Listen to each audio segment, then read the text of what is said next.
you get that Friday feeling when England have bagged themselves a famous Nations League win. Come on, Jim Campbell, hit me. Yeah. Are you quoting that kind of advert from like the 90s? I get that Friday feeling when a crunchy comes my way. That's right. It's always something like It's that, always isn't it? something. Yes. It's pleasure you can't measure. It's stuff like that every time. I love it. We don't always notice it, but it's always something always like in that. there. After this England Chill victory, with the still, guys. Is it cool to And be clear? 7-Up. And if you've not got one, don't waste the microphone. I just can't believe if it's like England have had a resounding away victory and you're just about to enjoy the weekend, you will still go on and deny that Thursday is the new Friday, won't you? Well, actually, Andy, if you'd have listened to yesterday's show, you'll have said that a one-off occasion that Thursday indeed was the new Friday. Right. But Friday is here. You can't. The calendar doesn't lie. All right. And we're going to talk about England in just a moment when I remind you, you beautiful listeners, that you only have a few days left to vote for your friendly neighbourhood ramblers at this year's FSA Awards. Voting closes at midday on Monday, 18th of November. So get yourself over to the voting page using the link in the episode show notes and help us bring home the trophy, it's not a cup, at the 17th time of asking. And then Shola Amiobi, your dog, can find it a la Pickles trophy. Yes, Sammy Amiobi. Sammy Amiobi. Sorry, I'm getting we've got a Lola and we've got a Sammy, so we couldn't have a Shola. That's correct. Yeah, sorry.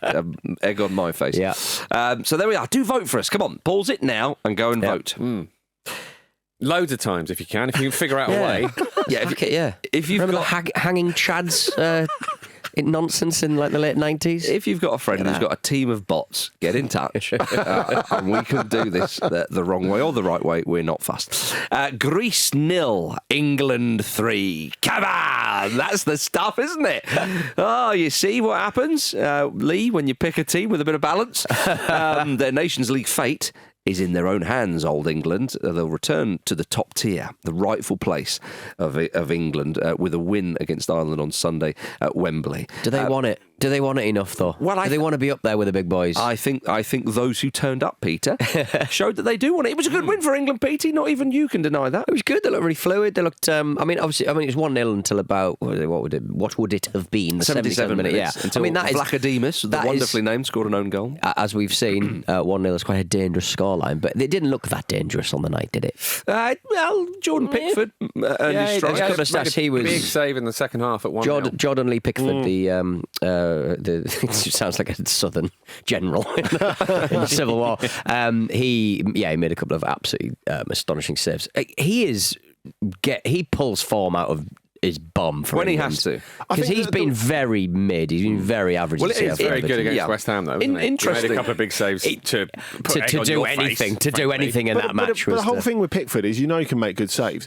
That was a really great Pickford performance last night because there were long periods of doing nothing and then he could concentrate well enough to make the good saves. Yeah. That is the sort of performance that you don't always think Jordan Pickford is capable well, of. for England, he doesn't shout quite as much, probably because of the changing backline he has to sort of deal with, and probably maybe he doesn't see these people every day, so he doesn't feel quite so okay with screaming at them constantly. But it does slow his game down. If he's spending his time screaming at defenders, he's slowing the game down because he can't get the ball out quickly because he's doing too much screaming at people. I think with Pickford, it was more. I think it was in his performance. And you would extrapolate that to England. It showed you the different levels of focus. Against Greece at Wembley, England were all over the place. And yes, the formation, but I think there was perhaps a sense of, this is Group B, we'll sort of canter through this. Okay, let's just kind of get this done and we'll be okay. And you saw that in the other games. Against Ireland, I thought England were pretty decent that first half. The whole Rice and Grealish narrative there and all that kept them on their toes. But against Finland at home, it was fairly lackadaisical. And then against Greece, of course, they get beaten. And it's kind of like, right, lads, this would be a little bit embarrassing if you don't get promoted. Now, of course, there's still a game to play.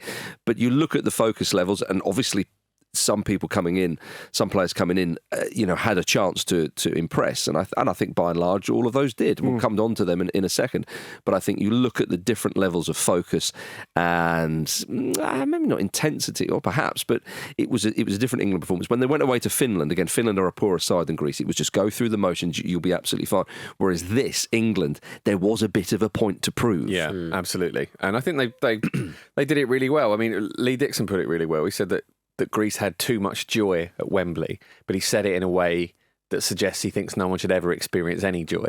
Yeah, which is what you want from From Lee Dixon. But yeah, I thought it was a really, hates really a Mexican way, strong that guy. performance. Yeah, I mean, Carsley had a massive point to prove as well. Yeah, of didn't he? course. And actually, it looked with him not selecting Harry Kane.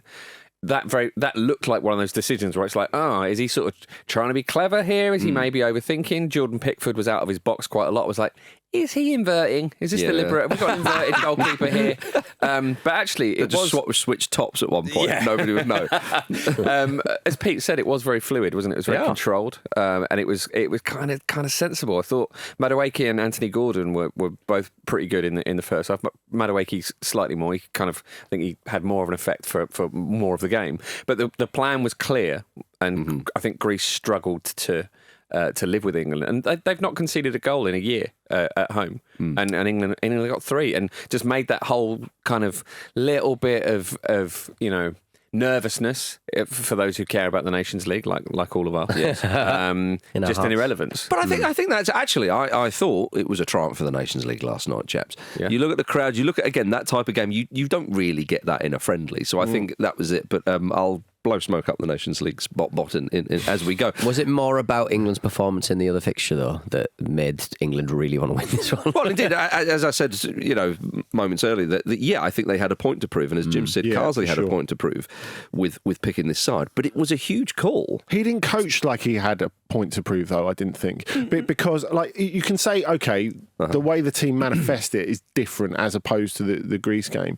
But, there's been so much talk in the last couple of days about why isn't Thomas Tuchel here already? The FA have dropped the ball. But I think this was a really good example of the reason for not having Thomas Tuchel there. I agree with you. Because if you think Carsley, who has never said anything different apart from I am in charge for this little raft of games, he has never said anything different publicly. He may have felt different in private, that maybe he wanted the job, and there might have been points where he hoped he was going to get it. We don't know that. We're just speculating. But the whole point of experiments is some work and some don't, in the home game against Greece. Yes.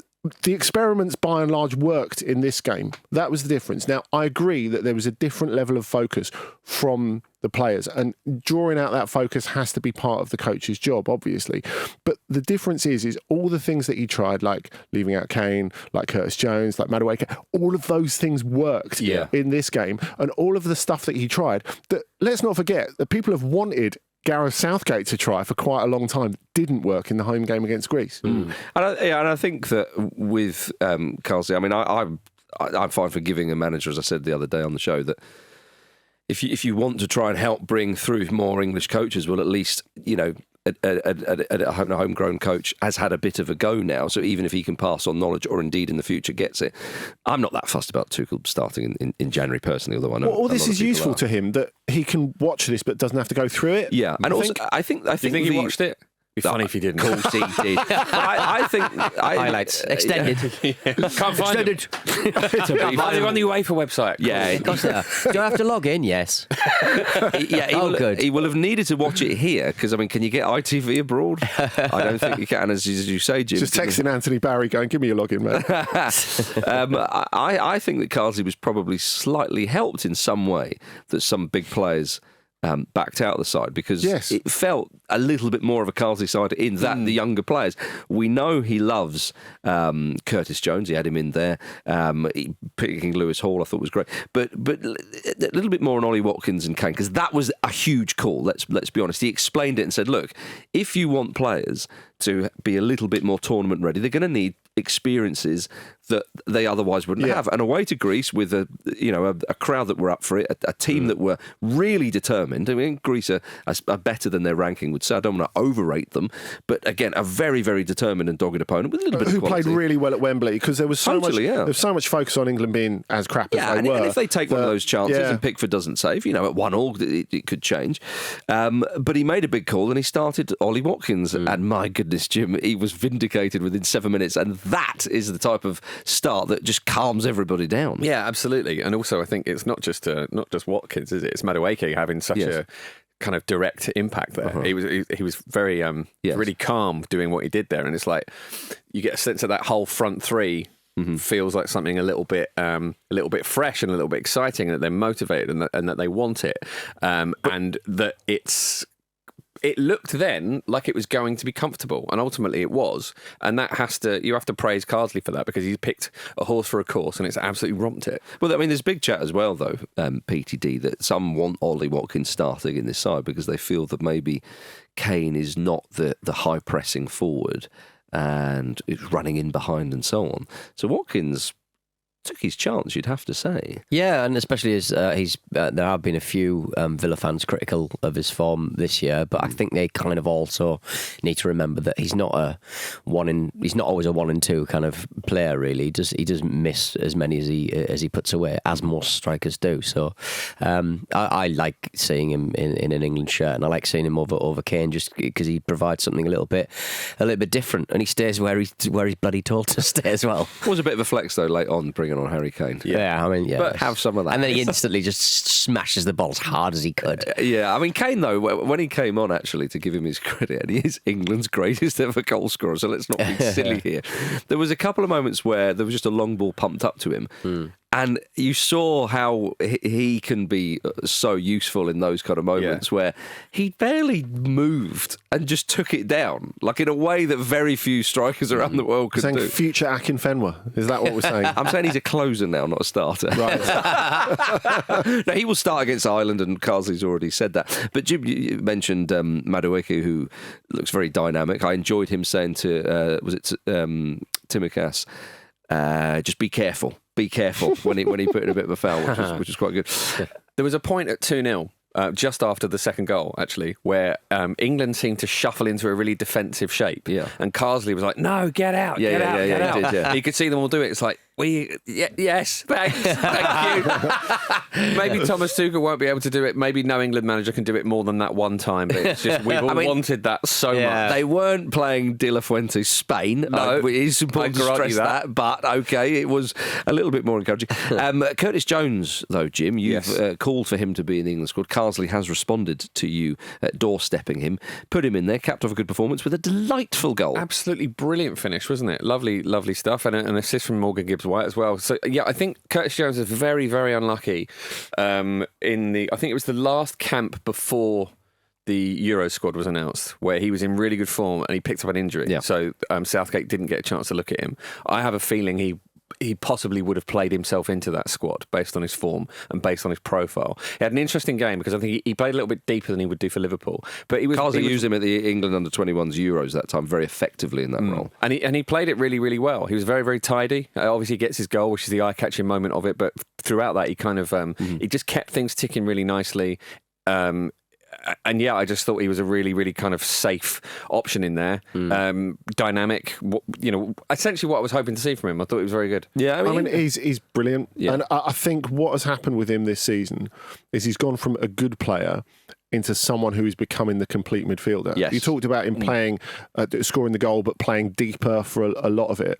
And if you look at Liverpool in pre-season, you think they've got this massive hole where defensive midfield should be. And you think, right, this is going to be a problem for them this season. Get Hendo back. Oh my God. But I think if you look at the way Curtis Jones has played this season, he has removed that problem because he can take turns playing the deep role. Yeah. And McAllister can do it at moments. Sobersley can do it at moments. Gravenberch can do it at moments. Are you saying that when one stays, one goes, Andy? That's exactly what I'm saying. Yeah, He's solved the Gerard Lampard problem. Why is Declan 20 years playing too on late? the left? I don't know what's going on here. I think the thing about Jones is he can do it all. Yeah. He's getting to the point where he can do it all. And he's actually that player. He's not just the player who can sit deep and alternately make runs into the box as well. He's actually the guy who can play the last pass as well, which, let's face it, England have never been overwhelmed with that sort of player. Yeah, but to have a proper central midfielder, wherever you put him, however you structure that midfield, he's a really good option. Is he the missing piece? Yes. Is he the latest Yes, missing he piece? is. It's weird because the last time we played this match, obviously against the Greeks, it wasn't quite as positive. So what's happened? Well, What's happened, Marcus? I'll tell you what's happened. they got another lad from Newcastle United Yeah. in. With Anthony Gordon, it wasn't enough.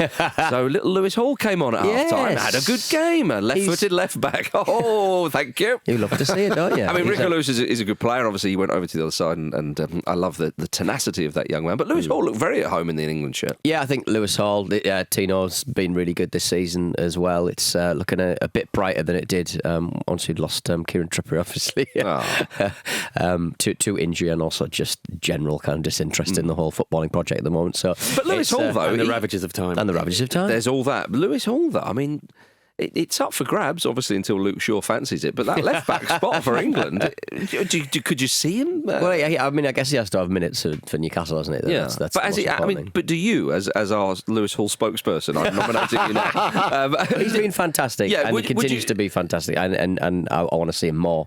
They are more and more. A ringing endorsement from. He's defensive Phil Foden. You know, they didn't use him that much in the past when they first got him Newcastle, and people were like, oh, well, is he going to end up going back to Chelsea? Right. Eddie Howe and Jason Tyndall had a plan all along. Stay and train with us, and we're going to make you a superstar. Indeed, they it's are. The Guardiola model. We've spoken a lot about some of the individual performances. One man's name we haven't mentioned yet. We spoke about Pickford, who was given man of the match, I think, on TNT Sports. Guardian had Curtis Jones as man of the match. Sky Sports had Jude Bellingham as man of the match. Can't forget Jude. I think I probably would have. If I'd been in charge, I think I would have gone for Bellingham as well. I think I'd have gone Pickford. You are in charge, Jim. For Bellingham was my man of the match then. As much as anyone else is. I mean, nobody really cares about man of the match. No, I know what you mean. But it showed you, though. Except the players. The players really care about that. Do they actually? They really care about that. Yeah, stuff. I think that's but because do you not get like a plate of meat or something? You know, like in those kind of like the weird leagues, you sometimes get like a plate of meat or a chicken or something. You'd be going with that, Andy, being a vegan. Do you remember when Andrew Flintoff won? I think was it player of the match or player of the series in a one-day series in India, and he got like a scrambler bike. Oh, what? He got a scrambler bike. Well, no, but they started doing it back in the day on. He's got to get that home. Yeah, back in the day in the Premier League, when I can't remember which, if it was Monday Night Football or Super Sunday, whatever, they would give the player of the match a bottle of champagne. And then Michael Owen was too young to receive it because he was 17 at the time. And I think somebody made the point, should we be giving footballers a big bottle of booze at the end of the game? They said the wrong message. So I remember somebody got like a CD player once or something. It was all about, what do you give the men who've got everything? You know? Here's a membership to. Do you know what I mean? I don't know, but yeah, Jude Bellingham's role in the first goal was fantastic. Role in the second goal as well. Of it, of course, yeah. Did the ref ask? Put it like that, yes. Did the ref ask? Did you see Kane and the ref talking? I wondered. Yeah, what was that about? Was he saying that was mine? Yeah, I thought so. I thought he was saying that, but then I was thinking it's a bold gambit because it wasn't his and it was an own goal. I wondered if I was like, did I see that right? I thought it came off the keeper, but did Kane nip it in or something? And I was like, no. I think maybe the ref must have said. Honestly, he was like a bat out of hell going after that. Yeah, there was a winning goal like that in France the other week when I think it was last weekend when the defender headed it over his own goalkeeper and the attacking player could not have run quickly enough to Nugent it on the line, and he successfully Nugented it. No. Curtis Jones must be in Nugent territory now because one cap, one goal. 100% record. Nice. Yeah, I think he might hope to break that record pretty soon. It's a nice way to do it, though. Are those flicks getting easier? We see a lot of them these days, don't they?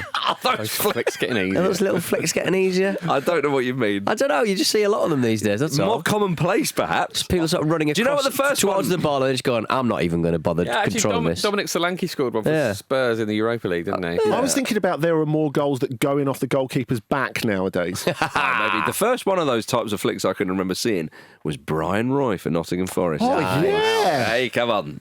Lovely. They are. Lovely times. Now, the aforementioned Harry Kane appeared unhappy with a number of the England players who withdrew from the squad this week.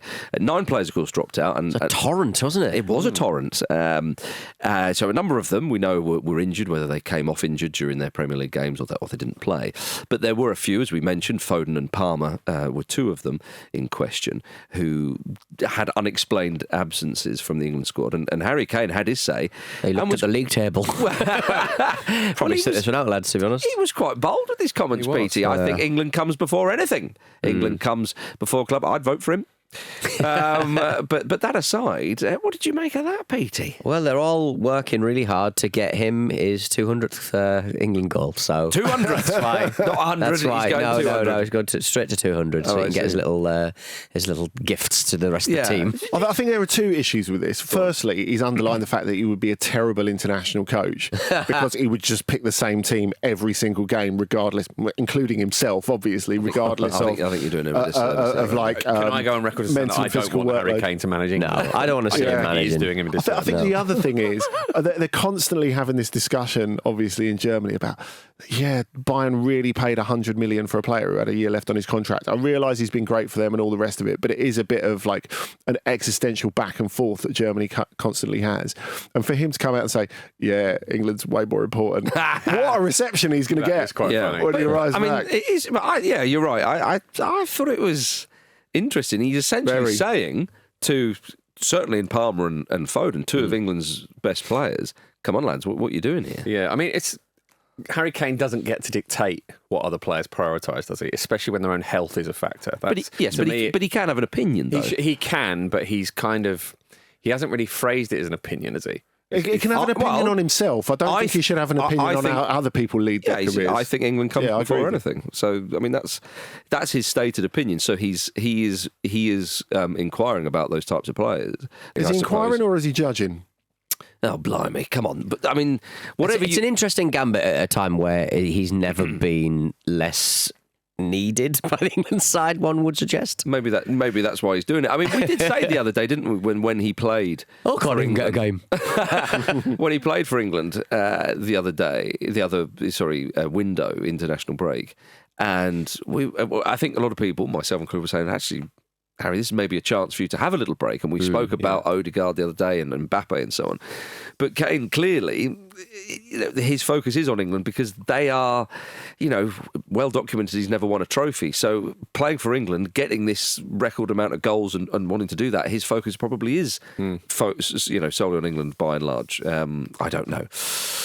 Did you see, Jim, that there are reports that Ben White will apparently make himself available for selection in March under Thomas Tuchel? He needs a bloody rest, doesn't he? Well, he's just had surgery, so he's going to be having a rest for some time. Would you like to see him back in contention? I would, yeah, absolutely. Especially once he's had his knee surgery and he can run again. Because he's been very clearly carrying an injury recently. But when he's fully fit and he's on top form, he's a really versatile player. He's got a very good understanding with Bukayo Saka on the right, actually, which could benefit England as well. He's absolutely a really good option in England's defensive unit if he's available. And people say, the whole stuff about Steve Holland, that's not true. It's like, looks like it was, doesn't it? well, it was true. It may well be true, but time will tell. All right, everybody, coming up after this, could we have an alternative to VAR? In terms of results, Mick, 1 win in 17. It can't go on like this, can it? It can. Welcome back to the Football Ramble, everybody. Always good to hear from old Miko McCarthy. And let's go to his former side, Ireland. They beat Finland 1-0. Evan Ferguson got the goal, and that's what they want him to do. He's the bright young hope of Irish football, and he got a crucial one there. Yeah, and he's found it super hard in the last year after coming into the Premier League in such spectacular fashion. And having a centre forward of that sort of level, you cannot put into words what a massive difference that would make for Ireland. It's huge. Well, it is, and I think as well, we spoke about this in the context of Ipswich Town in the Premier League with having Delap up front. When you're a side that's maybe going to struggle, you play against better sides. I would say Ireland are better than Finland, by the way, just for the record. But Greece and England are, the Nations League doesn't lie, as we all know. When you have an outlet up there, a guy who you think, that guy can get us goals, I think it gives the team such a confidence, such a different just shape mood. Though as well. You just feel like, I've got a role to play here as well. Yeah, well, I think that's one of the tricky things for Scotland, not having a forward like that. Obviously they've got McTominay who gets his goals and so on. But if Scotland had a forward who was a little bit more sharper and adding a bit more quality. Just a focal point. Yeah, exactly, yeah. So I think that is crucial. Yeah, if you compare Ferguson to, say, Shay Adams or Lyndon Dykes with no harm to them at all. Like, realistically, he's got a much, much higher ceiling. Shankland as well, Andy. Have a bit of respect. Yeah. Yeah. Have a bit of respect saying that a player is better than him. Discussing the goal earlier, Yes. myself and Rory, who is actually Producer Scottish, Rory? Scottish rather than Irish, were discussing this goal, and we both sort of went, the finish reminded me a little bit of, and he said Ronaldo, I said Niall Quinn. So I think if somewhere in the middle, if Ferguson can turn into that player. What a combo. You were just going a bit more local, I think. Yeah, I was. Yeah, I was. And I've often told you need to broaden your horizons. So, Ireland will finish third in Group B2 and will face a playoff next year, because that's happening, everybody. The old relegation promotion playoffs. So great for Ireland that they're going to get another couple of games in the Nations League, whatever happens against England on Sunday. What you dream of as a kid, isn't it? It is. And they would, let's be honest, Ireland would love Greece to top this group and to spoil the party at Wembley on Sunday. So they do have a chance, especially with Ferguson up top and Caoimhín Kelleher in goal. Do you know Niall Quinn's Here we go. a president of a company that collaborates with soccer clubs to produce private and localised club podcasts? Is that right? Get fucked, Quinny. Get fucked, Quinny. Off. You're not getting the FSA, prick. He's not been nominated yet, I Right. assume. Interesting. He's just absolutely edging in on our turf. He loved it. He I've was, heard rumours about him. He was- I won't repeat them here. Oh, naughty. he's been like the president of like lots of different companies, isn't he? I think he was a satellite TV company in Ireland. Yeah. Obviously Sunderland for a bit, I think, wasn't he? Yeah, I think If we win, do we get to wear his disco pants? Yes, I'm unaware of that. disco That's a pants. famous Sunderland chant, isn't it? Oh, is it? Yeah. Silly me. Now then, FIFA has unveiled details of its new football video support system this week. Oh, they're busy boys, aren't they? They are. Coaches can now ask for a review of a decision twice a game. It's getting a little bit tennis, this, isn't it? Reviews can only be requested for clear and obvious errors in match-changing incidents. That's not going to cause arguments, is it? That's not a clear and obvious. Well, to me it is. Yeah. I don't mind it.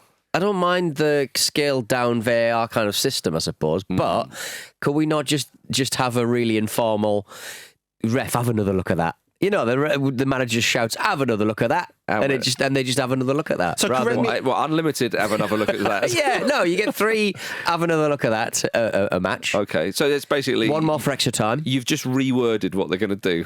And added an extra. Have another look at that. Right, you've It's basically what a great innovator does. You've Harry I'm Redknapped Elon their Musk. idea. God, invented the bus. Well done. There you are. Correct Okay. me if I'm wrong. This is like budget VAR for where venues or competitions don't have the budget for full VAR. That's right, yeah. So what is the I should idea have said that, that it's going to be like? It's going to be like Mourinho or Roma's video guy the other week, where basically they get the bit of footage on their phone and pass it to the fourth official. Is that how it's going to work? You could ring up shamed referee David Coote. Cootie call. Oh, cheery. That all right, Daddy? Was that call all right, Daddy? Bloody hell. What you doing? I can hear you doing something. What you doing? Is that Coop or Cootie. the American caller? I don't... It's the MLS. Cootie call. Cootie! We made a bad decision. Yeah, I know what you mean. It was cootie call. Yeah, absolutely. So it basically involves a more rudimentary set of cameras and doesn't require a trained VAR official to assist. So I'm sure that will clear up absolutely everything. Nokia 3210's just trained on the action. Beautiful.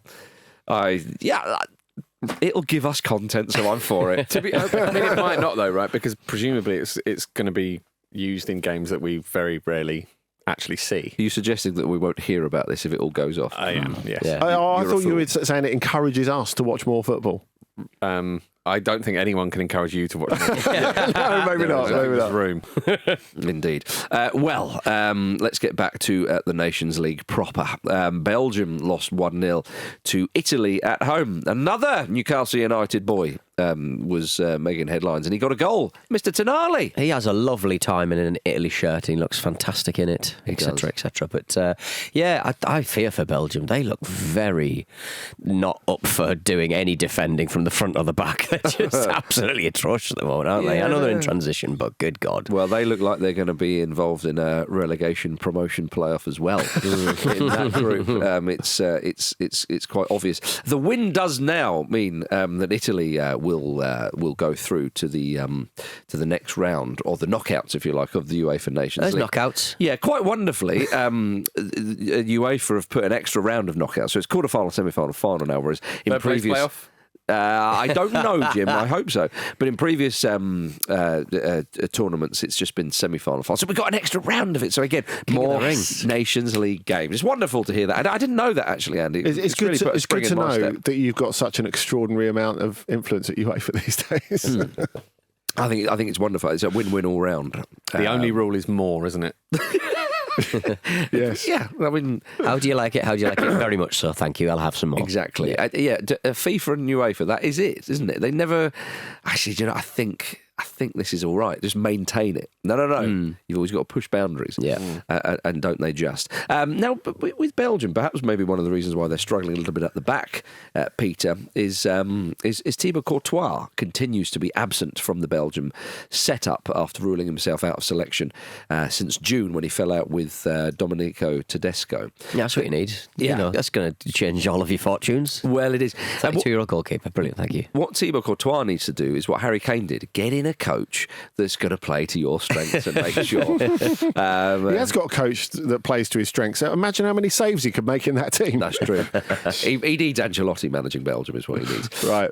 But they did try. The Belgium FA, the CEO of Belgium FA, Peter Willems, went to Madrid to try and convince Courtois, but he says he's not interested. That would be a bit of a piss take, wouldn't it, if you went all the way to Madrid? But then Madrid is a lovely city. I thought that at first, yeah, because it's the sort of very much a kind of could have been an email type of trip. Yeah, exactly. The very definition of a jolly, wasn't it? But he is a football executive who works for a country's FA, and he's just got himself a little trip to Madrid, hasn't he? So it's really win-win for him. But at this point, he is just kind of like trying to just get all of the play. Lukaku trying to get De Bruyne doesn't want to play. All right, coming up after this, one of our favourite Scottish teams have had a points deduction. Oh dear. Before we get to that, a little bit more Nations League action. Scotland versus Croatia tonight. Scotland need a victory. They will be relegated from League A Group 1 if they fail to win, and Poland avoid a defeat against Portugal. No one wants to be relegated from League A Group 1. That's not what international football's about. Take it from us. Indeed. Because England got relegated, Jim. Yeah, well, it was painful. And it is still painful. Let's hope that England can do the business. But let's hope Scotland can do the business as well, because my goodness, Andy Brassel, they bloody well need a win at some point. Yeah, they do. And, there has been this sort of gloom hanging over them since the Euros, which... I know. I think Steve Clarke has still done some great things, but opinion is divided over him in Scotland, you have to say. And Croatia in a sort of weird transitional phase as well. So that they thought they would have had to have started about 10 years ago. Yeah, exactly. Well, they still seem to be playing. It's as if it is odd, isn't it? It's as if the 2005 Australian cricket team was still going in 2015. Basically, isn't it? It's Super Who's just going and going. 300,000 kilometres. Wow. Yeah. Well, it's a tall order for Scotland, and this is very, very important in terms of qualification for the World Cup, because it all goes down to the pots. A lot of pots chat. Mm-hmm. Now, Scotland, they know this more than certainly England do. Yeah, the difference between being in pot 2 and pot 3 is big. I would say it's bigger than the difference between being pot 1 and pot 2. Yeah, you could argue that. Indeed. I mean, England, I can't remember the last time they were in pot 2, England, but obviously, it's been a while. But it does make a difference. And Scotland, if they could win both of these games by a 2-goal margin or more, actually, they would find themselves finishing in the top 2 of their Nations League group and would be in pot 1 for qualification for the World Cup. Whereas if they don't and they get relegated, then the rankings come into play as to which pot you're going to be in, and it would be very, very likely that Scotland would be in pot 3. it's very complicated. There's still a lot of football to be played, and things can change. There's a relegation playoff in there. There is a relegation playoff in there. So there's a bit of jiggery pokery. But this is like, it's not just for the Nations League. Actually, it has ramifications further down the line. Yeah. And if you're in pot 3 trying to qualify for the World Cup, it is very, very difficult. And I remember, years ago when Scotland weren't qualifying for major tournaments, a lot of the pundits, they would do their heads in and go, for crying out loud, losing against poorer opposition, the rankings and which pot you're in is utterly crucial.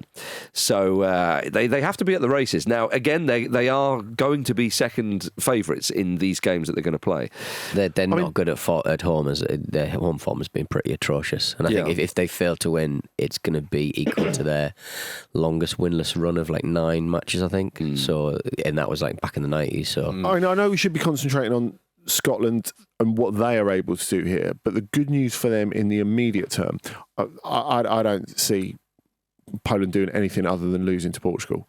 Right. Because Portugal are good and Poland have no Lewandowski in this international break, which is handy. that's half the puzzle.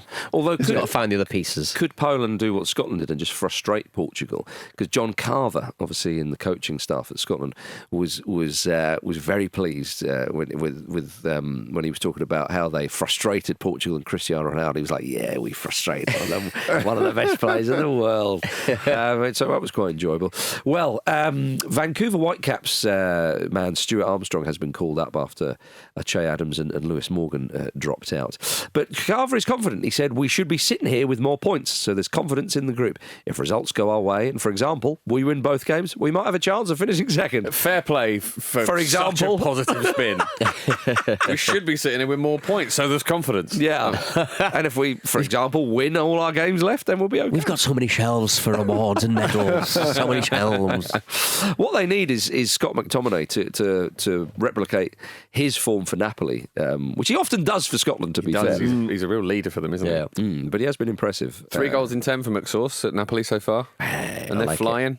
That's it. But he's just been so good at every turn. It's funny. I was in Naples 2 weeks ago as part of my holiday, and obviously Italian football is the king of all the countries for knockoff shirts.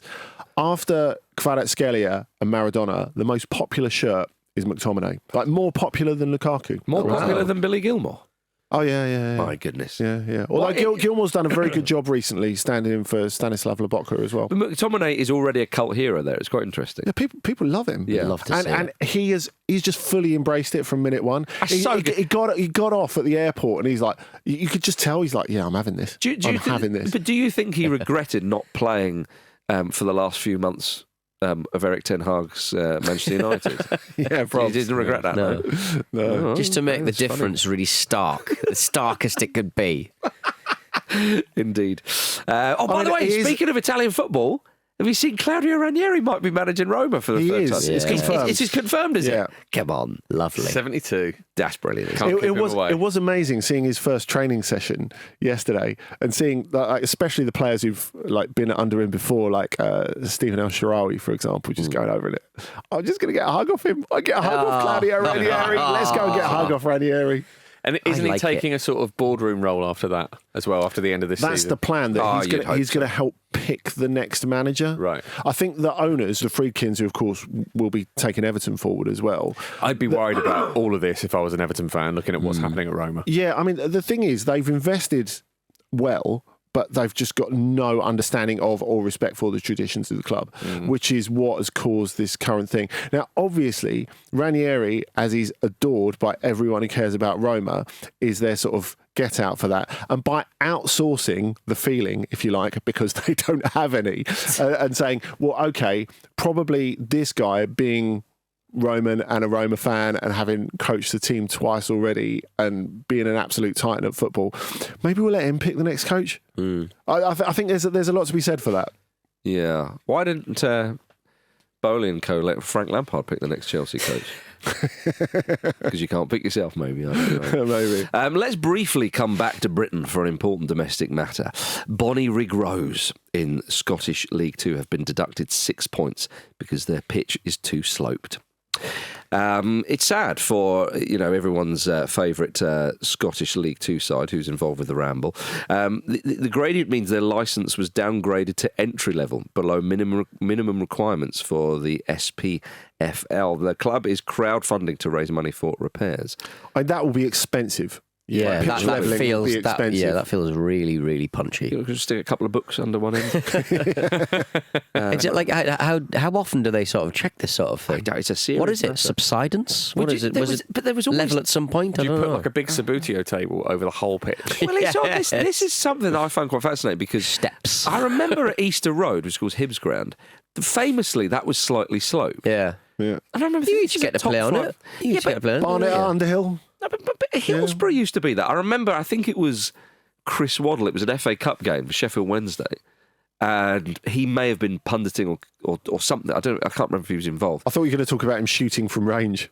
That could be quite handy we can get all downhill. misty-eyed about that. Yeah. And he said something, one Wednesday player said, well, we're shooting downhill in the second half, so that'll help or something. I just remember thinking, that can't, come on. Yeah. This is a very ancient old ground. weird. This has been a strange one, but Bonnyrigg Rose have fallen foul of the rules. I can't wait to see just exactly what the gradient is. For a points deduction, how pronounced it must It's be. like on pinball where you just lift the table up and it says tilt, tilt, tilt. I don't know. Well, hopefully we'll have none of that in the Nations League when Northern Ireland face Belarus, who Northern Ireland, of course, currently top of League C Group 3 with 7 points. If they finish top, they will reach the playoff qualifiers for the 2026 World Cup, depending on where they finish in their main 2026 qualifying campaign, of course. That's what the Nations League does. It gives you a bit of hope, Peter. Well, now you've got massive amounts of love for League C. That's a good place to be. Nice place to play football. Yeah. You're playing Belarus this week, lads. Lovely. Exactly. Although Michael O'Neill is a bit confused about all this. He said, we're a little bit unsure of what it affects down the line in terms of World Cup qualification and playoffs. I don't think anyone really knows how that sits until the whole Nations League has played out.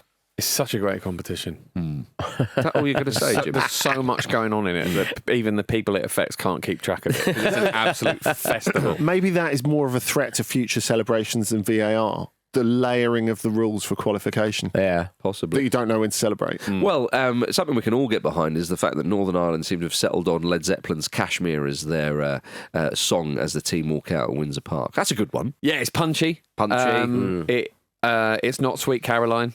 They were asked why they didn't pick that, and I kind of like that. It's impersonal, isn't it, at this point, Sweet Caroline? Yeah, that would have been an odd one. Kashmir used to be Marseille's goal music. It's unlikely that they're going to use the... Puff Daddy version. Shut up, Marcus. Shut up, Marcus. That was a fucking brilliant interception, Peter. That was like a clearance off the line in the last minute. When you say it's a clearance off the line, it was still said, Jim. Just because it came off the back of the keeper and went in, It's my like team what still we're got talking the goal. about, own goals being pinched on the line by the attacking player. Exactly, yeah. Yeah, you're right. That's it. Well, good luck to Northern Ireland against Belarus. Interesting that they're still involved, but there we are.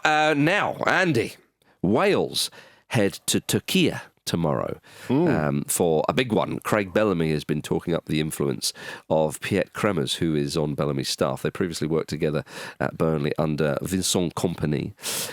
So he's very pleased with what's going on at Wales, and there's a good feeling around the camp. He said the year we had at Burnley with regards to Piet was down to him. From November onwards, nobody saw the ball everywhere we went. Home and away, it was an annihilation. If teams got a 0-0 draw, they were applauding and doing a lap of honour. It was that good. Presumably, he was talking about the year that they won the championship and not went down in the Premier League. That's all, Yes. that was all down to him, that. Yeah. I like very much how Craig Bellamy is talking about his assistant in such glowing terms. He's a much younger man. He's clearly a person who sort of is big on his data and stuff. And I think Craig Bellamy talking in such glowing terms about how much he loves working with Kremers. It's such a lovely thing to see. It is. Because certain ego-ridden kind of managers, they don't like that sort of thing. And I think it shows a real kind of it just shows what a better man Craig Bellamy is. I think. Yeah, And I think we're seeing what a smart coach he is as well already, and what a difference he's making to Wales. You know, he is quite cerebral, and obviously a lot of people have a view of Craig Bellamy, the footballer, but as a coach And the golfer. Yeah, exactly. As a coach, he's really studious and interesting. You feel like Wales are in good hands. Can they beat Turkey, Andy? Well, look, they've got Harry Wilson masquerading as Ronaldinho at the moment. Yeah. So that helps, doesn't it? It does. But surely your money's on Turkey. Well, Turkey have had a weird couple of days because Roma had a little bit of a sniff around Vincenzo Montella, their coach, before they appointed Ranieri, and that upset a lot of people. Montella interested? He's definitely, and he's really popular in Turkey, and he's done a great job there as well. So it'd be interesting to see if they're feeling any sort of repercussions from that. We shall see. By the way, boys, Craig Bellamy said this about the Nations League. I've really been so impressed with it. UEFA have done an incredible job. It's such a good format. With me being a manager in my first period, it's allowed me to hit the ground running because it is competitive. So up yours to all the doubters. Craig is in my camp. Put that at the start of the show then, why don't you? Why don't we put it just before we play Jack's Encyclopedia? All right then. Dean Smith also says you're an encyclopedia of football. A what? An encyclopedia of football. I don't know what that means. Oh, it's big. It's big, people. I can hear Kashmir by Led Zeppelin. Come with me. Vish regained the lineal belt by beating Jim and Marcus 2-0. The fourth week in a row, we have a new lineal champion. What are we doing with this kind of Vish belt? Because we're not sure what we're going to be... Because he's going to be away for a couple of Fridays. So are we going to introduce a new intercontinental belt or a 24/7 R-Truth one? There's a lot of chat behind the scenes. A lot of chat behind the scenes. Yeah. We'll figure it out. It's We'll like get the back Nations to League. It's There's a lot more work that goes backstairs into the format. intrigue, machinations. But whatever happens, it will be brilliant. Yeah. Yes, Marcus, Luke, Jim and Vish are sitting between 41% and 48% at the top of the table. It's a simple game of categories, guys. You know that. I'm going to kick things off with you, Jim. Hello. Hello. Every manager of either Real Madrid or Barcelona since 2010, including interims. Every manager of Real Madrid or Barcelona since 2010, including interims. Carlo Ancelotti. I'll go for Luis Enrique. He's in there. Of course he is. Tata Martino. Oh, I like it. before, I think. Oh, well done. Hansi Flick. I couldn't remember his name. I was like, who am I going to go for now? I'll have Zinedine Zidane. Jose Mourinho. Of course. Beautiful. It's 2010. Surprised. Yeah, I'm surprised the time is so cruel. Tito Villanova? The late great. Yeah. I'll have Pep Guardiola.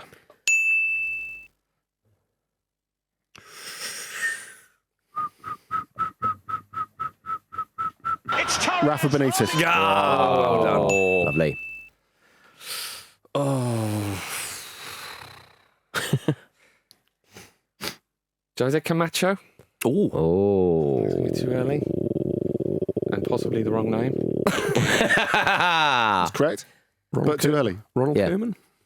Ronald Koeman. Yes, correct. I didn't imagine it. Manuel Pellegrini. Oh, you git. That was my last one. Fucking hell, cunt. I can't believe you dropped a C-bomb on Friday. Oh, come on. It's the weekend. Xavi Hernandez. Marcus beckoned me to press the correct button with his hands. Outrageous. I love that. Andy. It's to give Chelsea a race in the Champions League final. The headline has been written. Unlucky, Andy. Unlucky. Get ready for me to swear? Go on. It's mine. It's yours. Yeah. You got the round. You could have Valverde. You could have had Lopetegui. You could have had Setien. You could have had Solari and Barjuan as well. So Barjuan. What a man. Barjuan. What a man. Marcus. Hello. This is for the win, isn't it? It is. It is. Every FA Cup... Look into your eyes, isn't it? Every FA Cup... I think if I'd actually owned one. He's got me into it again. Every FA Cup winning manager since 2000. Every FA Cup winning manager since the year 2000. Okay, I'll have Sir Alex Ferguson. You can have it. Thanks. Arsene Wenger. Arsene Wenger. Pep Guardiola. Guardiola. Yes. Jurgen Klopp. Yes. Liverpool 2022. Gus Hiddink. Gus Hiddink. Yes. Chelsea 2009. Brendan Rodgers. Brendan Rodgers. Leicester 2021. Harry Redknapp. Redknapp. Oh, Portsmouth 2008. Very good.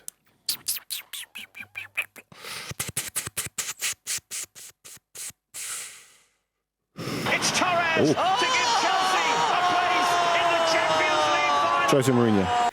Well played. I like it. Rafa Benitez? Rafa, Liverpool 2006, correct. Am I going mad? Mikel Arteta. Arsenal 2020. Yeah. Roberto Martinez. Ah, well played. Roberto Martinez 2013, Wigan. Eric Ten Hag.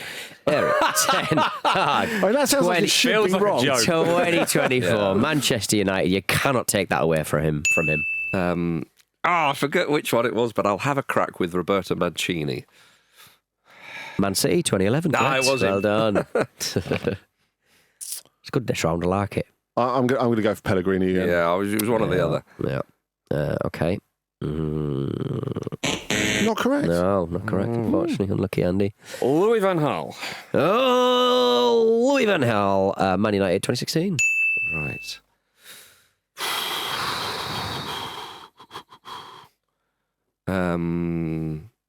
It's Torres to give Chelsea a place in the Champions Antonio Conte. Chelsea 2018. Well done. Carlo Ancelotti. Surely. Chelsea 2010. Yeah, you unlock the door to the other one. It's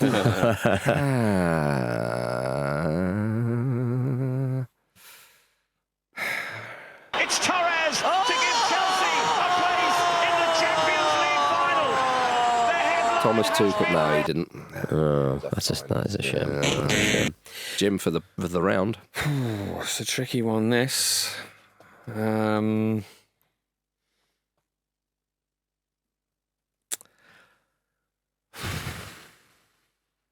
It's Torres to give Chelsea Big Phil Scolari. the Champions League final. Oh, So you're back in. back in, Marcus. Has anyone said Gerard Houllier? I think Andy did, didn't he? No, I didn't. He didn't. What? And he's right. Well done, Marcus Bella. Now, Jim, you need one. I certainly do, don't I?